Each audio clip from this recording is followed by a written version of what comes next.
గత సంవత్సరన్నర కాలంగా మమ్మల్ని నోటికొచ్చిన బూతులు మాట్లాడినా, నోటికొచ్చిన పద్ధతిలో దూషించిన, చివరికి మా నాయకుడి చావును కోరుకుంటూ నికృష్టపు రోత మాటలు మాట్లాడినా మేము భరించుకున్నాం, సహించుకున్నాం, కోపాన్ని తమాయించుకున్నాం, పంటి బిగువున బరాయించుకుంటూ వస్తున్నాం. వ్యక్తులుగా మమ్మల్ని అందరినీ ఇక్కడ కూర్చున్న వాళ్ళందరినీ ఎన్ని తిట్టినా పడతాం. శాసనసభలో గాని బయట గాని ఎంత రోత మాటలు మాట్లాడినా పడ్డాము, పడతాం.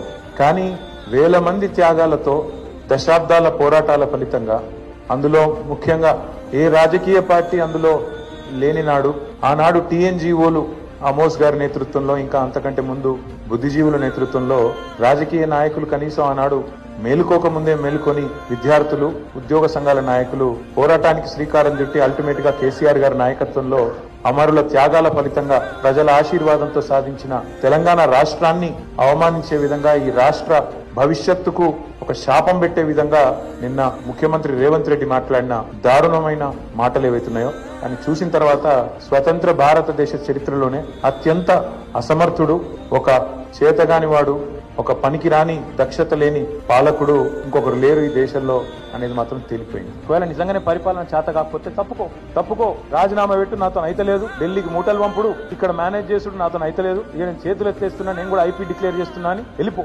అంతేగాని రోజు తెలంగాణ రాష్ట్రాన్ని తిరుగుతా ఉంటే మాత్రం ఇక్కడ దాకా ఉపేక్షించడం ఇక మాత్రం ఊరుకో.